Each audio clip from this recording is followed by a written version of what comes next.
Vivez les grands moments d'analyse, décryptage de l'actualité brûlante de l'heure, dans le monde et partout au Congo. C'est sur la chaîne BBC Mpoï TV. Toutes les vérités sur fond d'analyse, décryptage, sans langue de bois. Sur BBC Mpoï TV, on passe au peigne fin, l'actualité brûlante de l'heure. Nous sommes fiers d'être Congolais, nous sommes fiers d'être Africains. Construisons ensemble une bonne société pour nous et pour nos enfants. Tous à la fière, Yakozala Congolais. Tous à la fière, Yakozala Africain. Tous à la na Bomoko, Poto Tonga Mboka, Pona Biso, Nabana Nabiso. Voilà. Salut, bonjour, la grande famille des mamans BBC Mpoï TV. Boni basango na bino awa, vous allez bien? Vous allez bien, hein? Mon Dieu vous bénisse.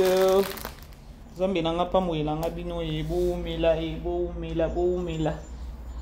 Famille Libota, Bampoï Chou, mela, que mon Dieu vous bénisse abondamment. Boni bino awa, poza bien. Boni basango na bino e bana poto e malili kune bandi. Biso pe il fallait tokota na déjà na sama. Na été hein. Mais 2 jours au moule la malili. Poza bien, journée l'été bien. Ah déjà toza ba 14, toza déjà 15 heures, voilà. Aimez la vidéo pour partager et zanga nga bino mama BBC Mpoï TV. Famille Libota, ma grande famille. Vous avez une affiche à banana biso. Affiche ne tombera jamais. Hein? Affiche ne tombera jamais. On ne fait que se soutenir. Alors, bon aimez beau partager bandeko aimez partager to solo la na noé bon maman BBC nini suna Anaïs. Encore maman BBC na oluka matière. Na oluka matière ndambe na bon moi. Mais maman bébé ça kana ba matière moko ma bete na ba matière toujours moko il y a bien et liko nango to kinaka pe na conseil liko nango pe to ya kapé ko interpeller et voilà quand ndenge nzamba sa biso grâce wana alors to kinana nango bongo. Au bout de ma BBC mais oya kana shela ma bébé so donke ke mbangu kuna ka o mama bébé ça lo ba kinde yo po wanjolo ba bande upani bo sala bongo muta bonga kana sima muntu muta zoka ide kana sima muntu aimons-nous vivants non aimons-nous vivants bino bokanisa tata nga mama BBC na yaka awawa na koma eloko moko sur papier te nga habitude nanga soki nga denge nazalaka soki na koma sur papier nde na kobosana alors nga makam nanga soki na zu peut-être matière na ye na matière na yebi keno matière eza boy na okenango donc ezate keno na ko réfléchir ce peine quand na oloba boy ndemba mo pe inspiration ezo kita vous comprenez mais il y a d'autres personnes bango bazana bango na inspiration te pour azwata ya ko réfléchir ata pour 10 minutes boy c'est tout un problème. Il faut aller kalekana nous aller kalekana on a ba chaîne abato aleki azu idée kako yolo baki kaka malobolo baki nde pa ki ko répéter. J'avais vu une maman ya famille Libota benga ma BBC atine nga na ba lien ma BBC ta la chaîne oyo kama kamyo zolo bande ya répéter ka tala ma bon c'est pas un problème pour moi je ne trouve pas ça que non problème et tout ma beza que non pourquoi maintenant vous boudez la personne. Tu vois que non wana lobaka penza wana penza solo la wana fungula ka poké mais vous boudez la personne mais ba idée boya ozoye pas nae. C'est pareil avec Bella nenga za wana azam mwasi moko boya za na inspiration moko impossible mais so total ba te belé kako Bella lobaka ndo mona ba zupe ke ke inspiration à Bella eza répétition ba to mususu. Alors ezala nini eza mabende siko ya kolobake non au lieu reconnaître peut-être muninga naebité omoni eloko belvia le kanaranango je ne pense pas que non ceux qui peut-être aux na situation aux na chaîne na yo peut-être au commis film moko bo idée katani yo moi je ne pense pas que non ceux qui obete la belle vie kokoko bela omoni awa idée na zaina ngo boye ndeko moi si lokwa ya eza na makila ya eto oyeba ngo te so to benga ngo nini ya arosunga yo te ezaka manki ya nani manki ya komikitisa ndeza na bato manki ya na yeba te soki eza manki ya bolingo soki eza nini soki eza kindoki na yebi te parce que nga soki na yebi eloko te Soki peut-être on a dit ah muto attaché na ki ko tuna à répondre ngaité. Peut-être je vais mériter nako se calmer ou encore nako ba ah na ki na ta ko tuna te parce que na ngamoko déjà na koyeba. Mais soki na yebi déjà oh soki na tuni à répondre nga favorablement na ozanga te oke obetele kokoko parce que muto akoka te muto abongaka na sima mutu. Alors, il y a un peu parfois ils allaient bien. La preuve est que lorsque tu as une école, une classe, tant tu as une école, pardon, une classe, au moins que nos professeurs appellent 6 cours. Ceux qui ont compris les cours, professeur a tout naka, qui a bien compris. Au moins, bako tombo la maboko misapina bango. Misusu bako tombo la de. Ou bien qui n'a pas bien compris. Au moins, même misusu ba tombo li a dit que non, moi je n'ai pas compris. Professeur a retourné. Tu n'as pas compris. On comprendrait qui place nini. Place nini on comprendrait qui t'est. Alors c'est dans les obligations ou encore devoirs. Il y a professeur à sa nini à bandela leçon pour de quoi yoka. Ezala bongo. Siko ebambarabino ya koloba keno o ka muninga lobi o ki olambela ngo petene na ndenge mususu ka ndenge muto alobaki nde yo po ki oloba nde eloko siko elekela abiso après la personne bozo boudé makambo passe bandi bango nyonso bakomi makambo passe bandi makambo passe bandi o siko makambo ngo passe bandi o bino bo répéter la personne o alobaki tozo mona pe makambo ngo ya passe siko comment est-ce que bino bolobi kaka makambo ngo passe e bandi mais to mona pe makambo passe te to mona ka bêtise na buzoba. Inspiration exate. Alors la grande famille, bo aimer beau partager, tous en affiche na biso wana ya bande na biso ya TikTok, oyo baza ba organisateur ya événement na biso ya munene ya Bellevie TV Awards. Bino nyonso boyebi que non, ya année passée, basala ki yango bango moko, vi que non par-ci par-là ba benga ki non prochainement, ceux qui beaucoup ça l'événement boye, n'hésitez pas à contacter Pébiso, to meka pe ko contribuer. Alors, tous ont interpellé, bandeko ya koloba ke non, événement oyo, vraie famille Libota, on insiste. Oyo ami moni ke non, ça vraiment vraie famille Libota. Alors, bandeko na biso a besoin de $30, $20, $40, $50, $100, $200, et pourquoi pas sur l'union sponsorisée, événement wana, eza mabete. Omi beti na tolobi, ah, pour na Poutine. Bobo sa na pete ke non, événement oyo, ou encore organisation oyo ya remise ya ba trophée. Eza Bellevie mutazo organiser en côté. Pour Bellevie ce qui a organisé loko na a ko zwango en charge ye moko kuna. Quand ndenga sala ki makamune ya showbiz kuna et a aussi la na ngo kuna. Loba peut-être biso to contribuer à koloba kaka to sombi ba billet ya. Mais ye moko kuna kene ko beta kokoko na showbiz asangajaki. Siko wana likambu oyo ya nani? Ya nani ya remise à ba trophée. Bellevie za na coin kuna. Donc ye kutu bazata na posa na été. Donc ye posa na ko zaka jour J. Ou encore il y a kolobake non organisation non Cécilie ça les zoami non se zoami et tout et zoami alors bakobenga pour na ko intéresser to moni to salibo oh et puis yenenge azawana bana o basala ka organisation ba biloko wana Bellevie tika la ka munoko polele donc azala nelo ko koloba noter parce que bango mo déjà bazaka organisation ça déjà na top o Bellevie ka ngaka munoko. Alors c'est pourquoi to sengana vraie famille Libota. Vraie famille Niboto Amibe Taranatolo ya kolobake non événement o ya remise à ba trophée et que la année prochaine en mars date na limité c'est comme si na mona ki na ebité sur ba tindelinga affiche ngo na mona ki si pas hier na zo ba souté funa na lukana bango lisusu il y a peut-être ba nani c'est quoi les trucs ba vote ko banda pe kalaté. Alors vraie famille Libota boya mobondo na ya yo muki uzanango contribuer un événement oyo pourtant événement eko leka toko ya peka kana bilili boko mona bilili toko lobela yango botika la bouche bete eko sala yo plaisir ya koloba événement on a checké ata moi $40 nanga na checké moi $30 nanga événement ngo ke bien ya koloba ke non mbongo na yo eke place moko ma bete parce que na famille Liboto ça te ke non ya ke non bocha ba mbongo se pene eza logique na yemoko Poutine kuta linga buzo bate ya ke non ba life ya ba mbongo non alinga ngote. Alors eza organisation ya biso ba fan.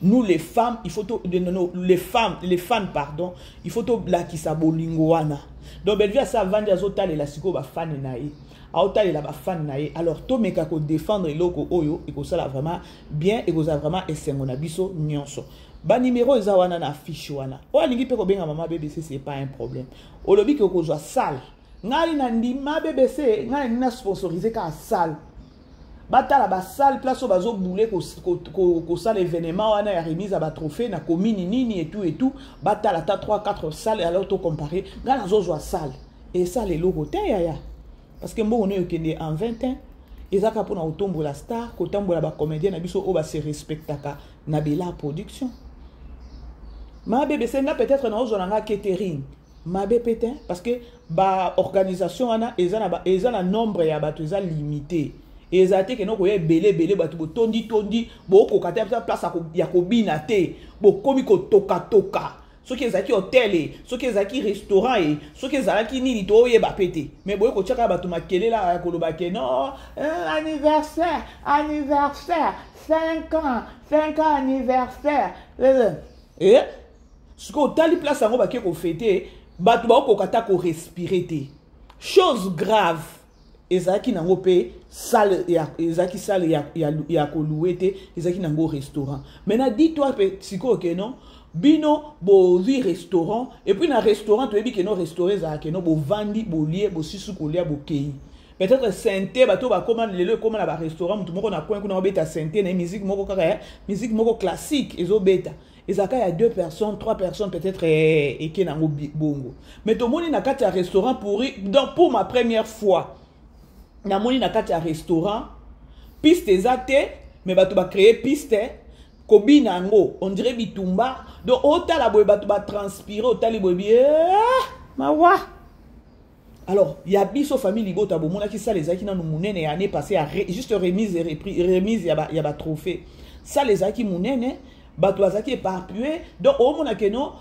mu pepe le kabato ezate ke non coller serré ce pendenge nini non trop classe boki hotel événement ya année passée et alors ya année oyo ba olinga ba soki ko doubler soki ko tripler mayele c'est-à-dire que non oana ezali lokoté ya touro ezala vraiment canon alors famille Libota to benga na ndeko nyonso to ya interpeller famille Libota nyonso ba numéro ezawana ba numéro ezawana ba organisateur bazawana ba trésorier ba tout bazawana je crois na yambara bango dernièrement a bomonaka bobenga bango oya komona ke no azana passa ko benga bango ya monika aleka côté mama BBC c'est pas grave ngana ko obengi ngai ngana ko introduire yo et voilà toke nango bongo ngana osala parce que je suis aussi moko ya famille Libota alors to sunga bango ba travailler kuna na TikTok biso toza koto na YouTube on est un c'est-à-dire on est ensemble.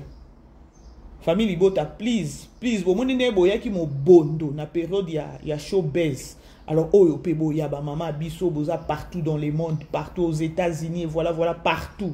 Alors on a juste besoin de contribution na bino et ça bien. Parce que na bino moko bo mona ke non, mbongo na bino et que place moko buzo bate ke no baleka bino mbongo. Non. Boko mon événement boko vanda kimia to sala ba live to tiki pesa téléphone bido mo bo bengi téléphone ouvert bo bengi bo féliciter na ko féliciter parce que je crois donc na bana wana alors c'était au moins ça voilà ba oh ba olinga ba sort ya nani ya Bianca so olinga peka ko contribuer ko nani ko sunga Bianca elle est là elle est toujours souffrante ce qui na lo ba souffrance c'est-à-dire que le beau que qui choc tout que le bateke non elle va très bien non elle est là à Zanae sauf que non le boko ils ont traitement n'est pas que une fois passé à kolobake non il fallait nous sapina munene ana ebukanaki et il fallait batia plâtre baboy ko tia plâtre because le boko na ndenge katani et ce que katana ki bukanaki et puis na pota batongaki yango mabe et ça lui que batofina ba bimisi basinga na ko bimisa singa wana ba comme ko fina pota et tout alors musapia ne bukanaki aibsinga il faut bacha aobengelo ko moko ba obenga ngoni nyango je sais pas trop hein moi je suis pas trop doué na ba biloko na bino ba médecine wana je sais pas ce que ça palette ce qui nini na yebi bacha kaka pour na support je sais pas moi ndé loko il faut bacha sûrement 2 jours yo na yebi te fona bengelelo na tusololité il faut bacha na musapi wana pona ezo support et tout ba yebi ke non ce qui bacha loko wana ça va aller que kocha plâtre na pota bongo ça va encore créer des histoires et voilà mais attention ils sont un peu stable et voilà aza mutu eza pota misapi et tout ils ont vimba et tout pota comprenons que non, ils ont pota et voilà, bota le musapi moko e bukanaki. Voilà. Nakangi parenthèse, toke de sikoyo, na solo na memela ibino.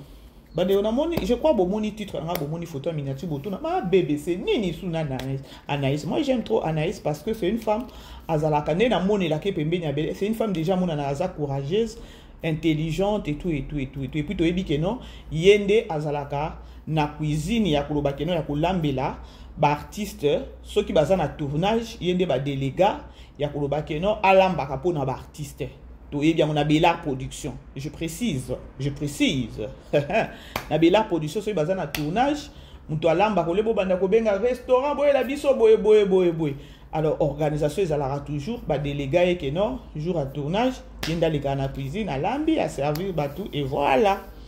Problème est je crois na mona qui nani Anaïs c'est ça qui sorti médiatiquement et ça m'a vraiment bon na olobate que non et choqué nga bon et na oloba naza mutu parce que yemo ko oloba que non je vais choquer les gens pardon et na moni que non nga pe choqué nga moi je savais à ça la ka sorti médiatiquement boy que non je suis une femme mariée et tout mais na sepeli parce que vie privée et ça la rappelle bien ko bomba mais il fallait payer au lieu batuba banda ndenge ya mabe ya koloba ke non yaza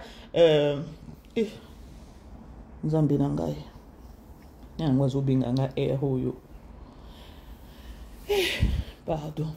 Alors elle est venue informer aux gens soi-disant que non elle est nani divorcée. Anaïs a divorcé. Moi je savais déjà que non azalaka mariée et voilà et mon colobi que non je suis divorcée. Je vais choquer les gens, je suis divorcée. Et divorce nanga, elle est mère de ceux qui 3 enfants, ceux qui 2 enfants, ils ont moins bongo. Et là, ça linga maman bébé, c'est na ko ça la analyse oyo, c'est parce que divorce na ye moko alobe liango mais à côté qui penza makasité c'est juste a pesina conseil likolo nango pona divorce na ye. Divorce ne salema kindenge nini. Qu'est-ce qui s'est passé? Qu'est-ce qui a yipo akabwana na mobali? Ni koma qui po basa la séparation parce que basa qui ba mariage et tout ezaki mariage moko o ezaki officiel.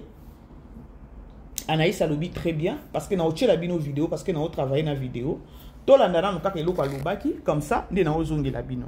Seulement briser ce qui a été fait. Non, le problème elle est de faire un bon choix. Je dirais pas que j'avais fait un mauvais choix. Je dirais pas que l'autre aussi m'avait choisi, j'étais un mauvais choix. Non. Mais je dirais, pour éviter tout ça, priez Dieu et surtout dans les couples, un conseil de la plus grosse bêtise que moi-même je fais, ouvrir la porte à tout le monde. Quand je dis ouvrir la porte à tout le monde, écoutez tout le monde. S'il vous plaît, mes sœurs et frères qui sont mariés, qui sont en couple, gardez votre couple comme une priorité. Et bébé bonga. Moi, j'ai été cette fille, ce qui est baby, j'ai rencontré baby na bengi, baby na obe. Moi, en passant que bateau na obenga, ils sont en train de venir pour arranger pour nous le problème. C'est le contraire, pour détruire. C'était le clé qui venait pour ouvrir de portes pour nous ramener à ce qu'on est aujourd'hui. Mais grâce à Dieu, anytime, la vie continue. Ça fait mal, hein? Ça fait mal. Je crois que non, boyoki eloko Anaïs alobi ya koloba que non. Divorce ce que salema ki ezaki po nini. Bandeko, yango na obi bozala plus na chaîne à Belle Vie Télévision. Après na chaîne à Belle Vie Télévision, ma beboye siko na BBC Mpoi. Parce que BBC Mpoi façon na décortiquer kapé ba film bandeko, na fongola ka sou ba tout mémoire à partir de ba film wana. Je vidéo maman lelo ba benginga ya koloba. Analyse mon asaki na tongwa lelo, na ebité so na kineki na ngondeli so na kineki na ngona molimo na ebité. Nous avons 2 appels à ma maman. Vraiment, merci beaucoup. Merci. Na ba maman au pesa ba pesa maman BBC confiance et voilà. Bochaka biso na prière parce que eza likabo mususu ba bota makanango. Moni, okyo mona boye. Bon, nakangi na parenthèse, on a pour ne pas peut-être que ça a trop de bavard. Voilà, merci na bandeko nyonso ba maman nyonso o ba benga kinga ya koloba maman BBC analyse on okena ngona tongo vraiment kitoko makasi c'était fort et voilà façon au nini film wana au simbi maman Hélène, maman Marie-Hélène, aussi maman Monseka et tout maman Marie-Hélène azaki peut vraiment maman moko sagité voilà s'il faut que to lobango bongo. Alors Anaïs a un problème ezanini. Anaïs elle était dans le mariage. Si qu'on cause un mariage, Lelo elle n'est pas dans les mariages, elle n'est plus dans le loba. Azé sous un mariage te. Pour anini, pour lorsqu'elle a un problème na mobile naie, ko benga ba master ko lobaka. Yaya pour nangeza matière. Botaka ma BBC ne na yaka. Pour nangeza matière comme ça na ni kapenza na tindi kabatu penza. Dona fongola penza batu matoi. Et surtout dans le monde d'Alelo. Tout le monde qui a attaqué non Priska. Priska, les trucs, c'est quoi les trucs? Mongo, nini, pâté, batou, mobile, donne-moi $3,000, $5,000, et non, moi si je dois voyager et tout. Oh, et ça qui est non, Linda, oua qui ne koluka, ndakwa nganga. Pour une influence, il y a Priska. Mais ce qu'on t'a dit, la film, peut-être aussi la Pélélo. Parce que affiche à mi balé, il y a affiche à film Zolanda et c'est Bimi. Alors, affiche ce que Bimi Boé, ils ont déjà signé à la Kolobake, non? Déjà filmé et commis na Souka. Total qui 16e épisode, les locaux à 17e épisode. C'est-à-dire que non, fort possible, et aussi aussi là, les lots, je sais pas, mais fort possible. Fort possible, hein, et aussi là, les lots, parce que tout le monde déjà, les guitares, déjà, na papa JR et tout. Maman Milona ya yezemi wana, alinga ke nekolongola yango trop tard, et puis na âge wana, na ndenge menopause de ekosa ki ya bongo pezo meki ke no ke kolongola. Ndo l'équipe nda bien, sinzo la netali likolo. Ndenge zamba konfonda amot bato. Alors, au tel que, ceux qui filment en le bien continuer, Kenny, elle est capable de tout faire pour abimana Patrick. Non, est-ce que Patrick a robimé sauf na katia film et oyo? Ndepe question nanga. Po Kenya Sacheli miso. Eza na ba risque moko mike. Bande ko bomoni eloko o Priska sala ki wana ya kosa ba tapage pesa ngai. Batu ba vandi wana. Yo zo senga mobali sala boy. Oyebi mitema batu wana te. Bota na génération à lelo. Makamu Priska osa. C'est-à-dire que non, makamwa les alaka kaka. C'est à la haine jusqu'à présent. Alors, il faut tomber là. Et pas Anaïs et Zanini. Anaïs, lorsqu'il y a un problème dans le mobile, Bébani, Tiraema et tout. Il y a un memango libanda. C'est parce que à Fongo, il y a un gagnon sur tout. Tant que memango libanda, de retomber, il y a séparation, il y a un mobile, il y a un bana. Je ne viens pas condamner Anaïs. Je ne condamner parce que le vin tiré, il faut le boire. Il y a Anaïs. On peut karakoya ko sala analyse kaneto sa boy poto sunga bato misusu. Il y a des gens bayo karaté. Il y a yonda kwa libala choko nyoso yanda kwa libanda. Il y a toujours des retombées. Dans la minute Anaïs a comme on dirait exemple moroboé ou même pas exemple référence. Nandenya mabete. Nga maman bébé c'est un unaebo. J'aime trop Anaïs, ça nani na biso famille di bota mena simana. J'ai dit je dois interpeller les gens. Parce que toke nango musika te na pesi bino exemple ya Priska. Liba la Priska pe oki aussi là. Ya ona uchi koloba est-ce que Patrick Arobima sain sauf na kacha film oyo na ndenge zoke na ko si là. Ou encore Bellevie a flashé kaka pe mokili ya koloba botala. Tala Kenny parce que azap arataki. Ko draguer que nani Patrick. Donc Bellevie a flashé car Abisso a flashé mon kilibo ta la réalité mon sous. Oh bah tu vas comprendre raté. Parce que Anaïs déjà ça fait déjà un bout de temps qu'elle a déjà séparé à l'Obarangote. Mais moi je me rappelle des fois quand qui na Bellevie télévision, elle s'est présentée pour une femme mariée, ba vidéo eza. Et j'ai vite compris que non ezaki que non a bombaki. Parce qu'on est na minute a comme star. Au monika batongo mokili ndenge bazalaka ole batu baya batu peut-être bayebi ole atabaya nani babima baya bana koya ko lobango na réseaux sociaux. Elle a sauté avant ndo nga na comprendre parce que lobi que non je suis pas une personne ya ko lobaka vie na ngai mais nga na sepeli ndenge moko apesi yango avant peut-être ba ini ba filer vie ya parce que na mincho bano ya Bellevie ba ça filer. Bakoya pe ko sa nini ko finga. Sko asale loko moko ya bien ya ye moko ko ya déjà ko flasher ya koloba ke non, je suis une femme divorcée, boye boye conseil eza ke non, bande ko basi soki oza na problème. Boye boye ozoyi ba mutozo ke ko yebisa te. Mobali na ye kuna bazo swana, boye boye. Yaya. Oyebi te tango yebisi ye mutema na yake bisala sala. Bikota kota. Eza pe bango nyonso tout ba kedera na bikota kota peut-être na bisala sala. Au moins, quand on calcule, il y a un mobile qui est le quoi de yo déjà mon toboka au pèse sa position nyonso ba comme ko filer pe na mobile na ko filer boy pas mobile akwe ya raté akwe ba tchela ka mobile pe loko moko boyete que non ezoye maele bazui. Moi j'ai pas dit ça que non, il y a Anaïs c'est ça bon, c'est juste exemple parce que yemoko Anaïs alobi que non regret a comment nango eza ya koloba que a banda ki ko bimisa makamune libanda zoyebisa ba master libanda. Ya boye po omona ka master ngo nda zweli na mobile. Master kaka nda zweli pe na mobile. Po biso moni kenite. Tala j'ai Kenny a joué. A beti côté pas Linda, beti côté pas et pas Patrick, a beti côté pas Priska. Baza, ba Jean ya diable. Baza. Baza penza. Yangwana, il faut toujours savoir comment garder. Yangwana, Hermon a le barakeno, ba marraine, ba neti ngana na nini a lelo. Bon, eza na ndenge mo ma bete.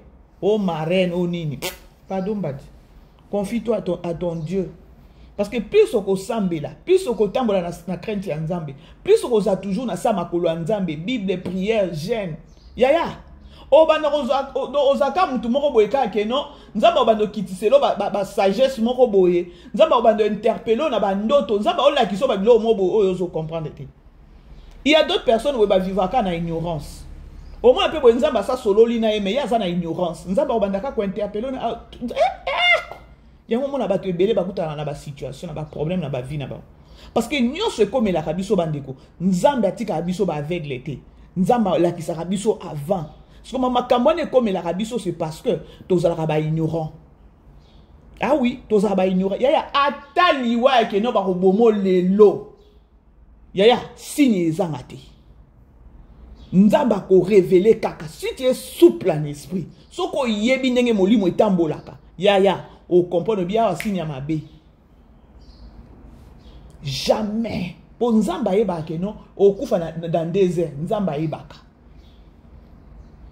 Si vous avez des liwa ya mabe ya koloba ke no eza ya plan ya diable ah basi balobi boye boye nzamba ko révéler yo soko oza muto oza souple okota na prière o balusi parce que nzamba ya biso oza nzamba mara pourtant wala kisio ah oye biso telema na prière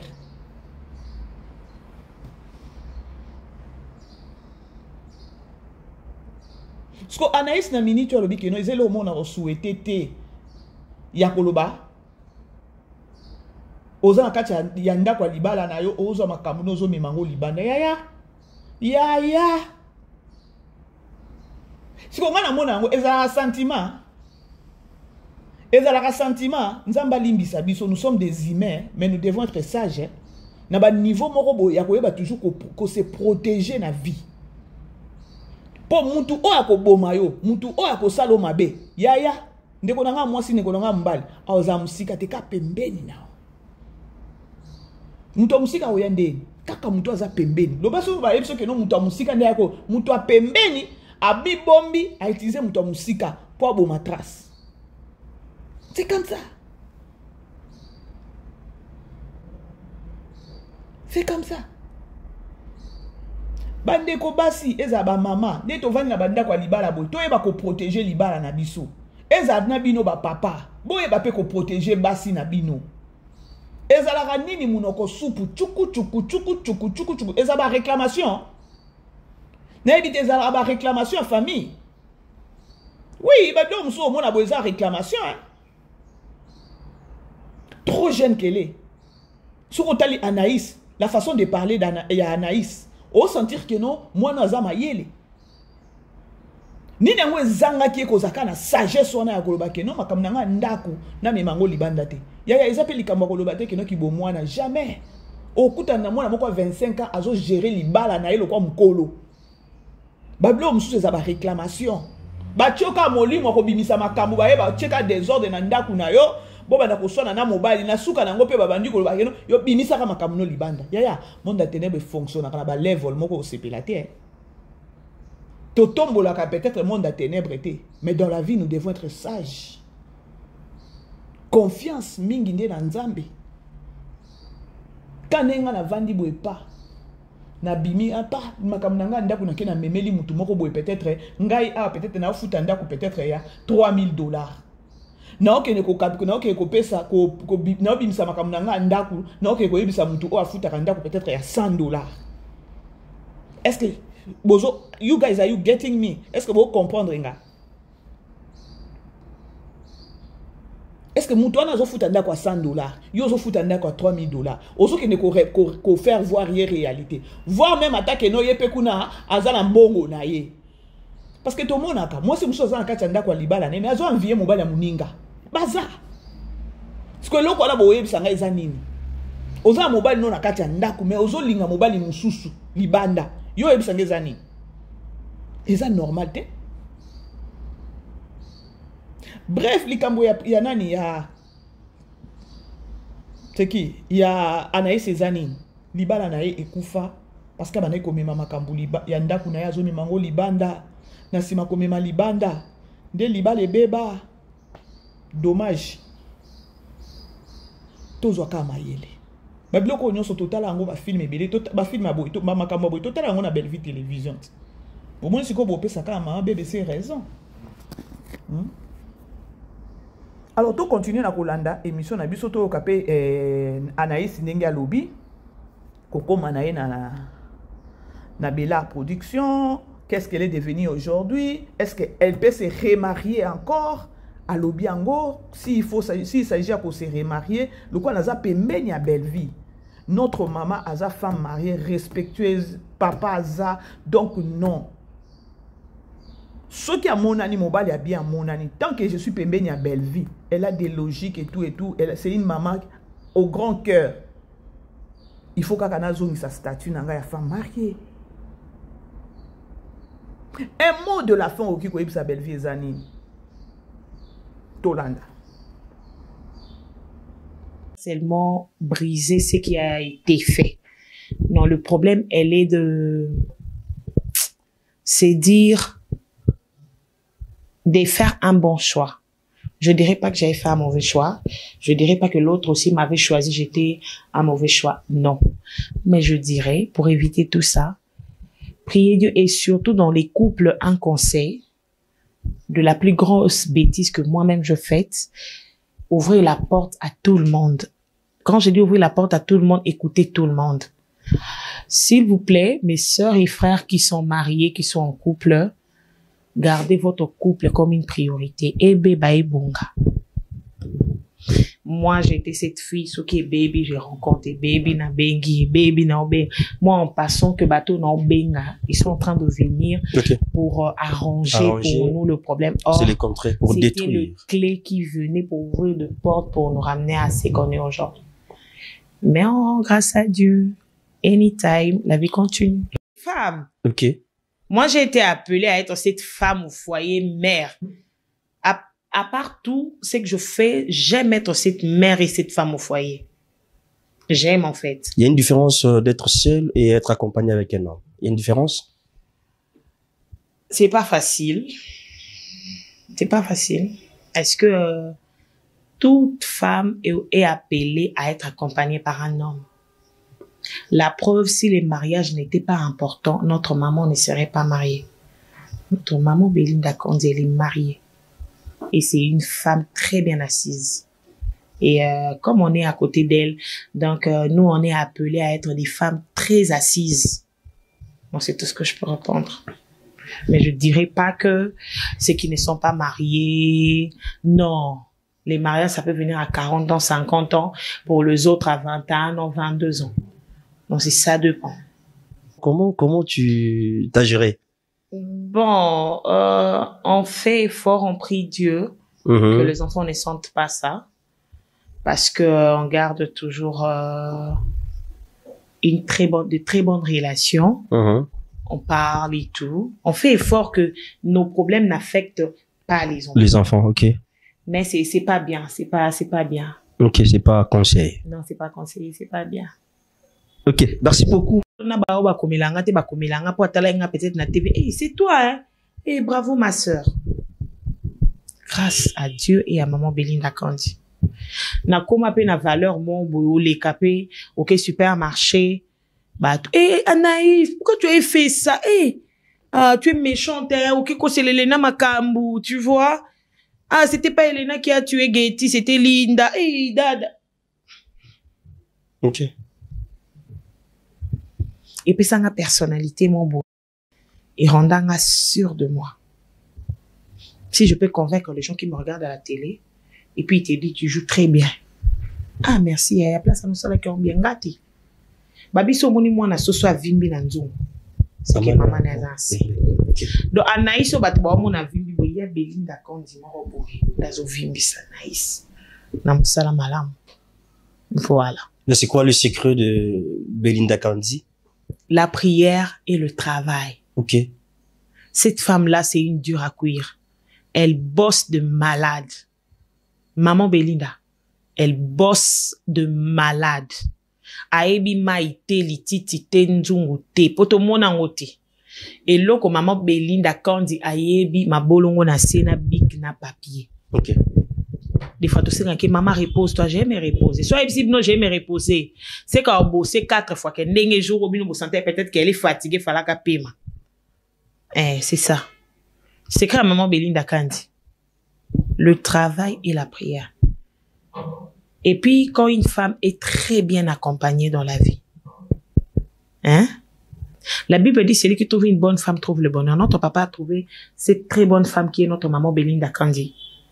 Il a trouvé les bonheurs, mais la Bible, ce qui la Bible est beau, ça ne rabis au péto, bah, artiste, tu vois, il y a peine à moi, le mot bien zambé, tu rajouté, moi, l'eau, tu rajouté ça que, bisopé, bana, la production.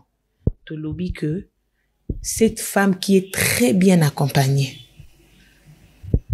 notre maman est très bien accompagnée.